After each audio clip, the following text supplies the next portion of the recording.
Assalamualaikum warahmatullahi wabarakatuh. Baiklah, di sini saya akan menjelaskan mengenai konsep hukum Islam yang ada di Singapura. Pada hukum Islam di Singapura, setidaknya ada 4 poin yang akan saya bahas mengenai bagaimana sebenarnya penerapan atau hukum Islam di Singapura itu sendiri. Baiklah, langsung saja.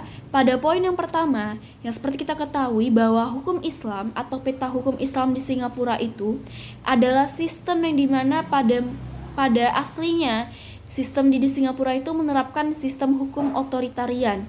Maksudnya di sini adalah karena pemerintah Singapura itu berdasarkan pada sistem Westminster, sistem yang dimana presiden itu sebagai simbolik saja, dan kekuasaan pemerintahannya itu berada pada tangan Perdana Menteri. Dan pada sistem Westminster ini sekurangnya paling tidak memberikan manfaat yang sangat banyak.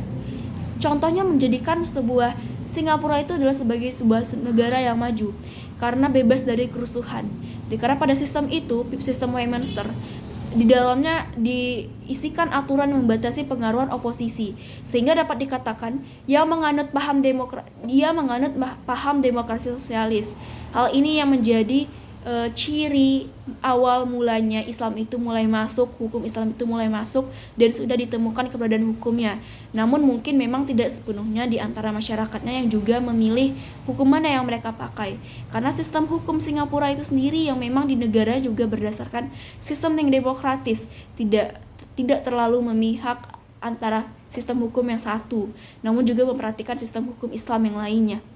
Poin yang kedua yang akan saya bahas itu mengenai bahwa kedudukan MUIS, ulama Islam Singapura itu adalah sebagai kepanjangan tangan dari pemerintah Singapura dengan komunitas muslim di Singapura yang memisahkan antara urusan-urusan negara dengan urusan-urusan agama, khususnya dalam bidang kekeluargaan perdata.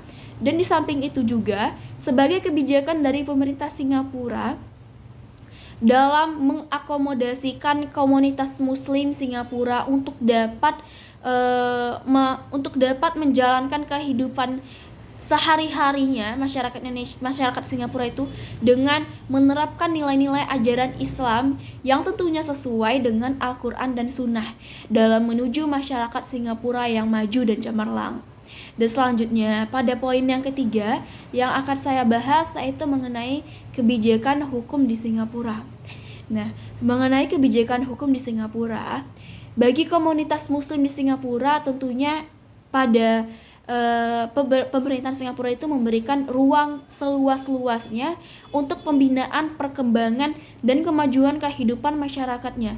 Jadi walaupun Singapura itu termasuk atau tidak tergolong mayoritasnya itu semua muslim, namun pemerintahnya itu juga memberikan ruang yang seluas-luasnya bagi komunitas muslim di dalamnya untuk memahami dan mempraktikkan kehidupan umat Islam dalam kehidupan sehari-hari, sehingga terjadi hubungan yang harmonis dan sinergis antara pemerintah dengan komunitas muslim Singapura melalui mungkin lembaga-lembaga MUIS dan mahkamah syariah yang ditetapkan yang ada di negara Singapura itu sendiri. Selanjutnya pada poin yang terakhir yang akan saya jelaskan, pada poin yang keempat, yaitu bentuk partisipasi dari komunitas muslim di Singapura. Nah, bagaimana bentuk partisipasinya?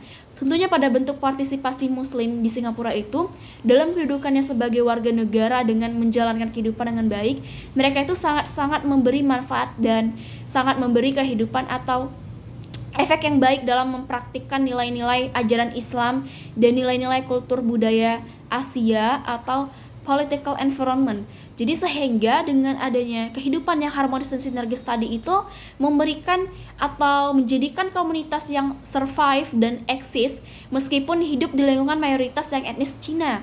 Jadi walaupun mereka hidup di pemukiman yang dimana masyarakatnya itu etnis Cina, pemerintah tuh masih memberikan ruang sehingga hukum Islam itu masih banyak sekali dirasakan di Singapura. Jadi seperti itu penjelasan mengenai hukum Islam di Singapura. Lebih dan kurang saya mohon maaf. Wabillahi taufiq wal hidayah. Wassalamualaikum warahmatullahi wabarakatuh.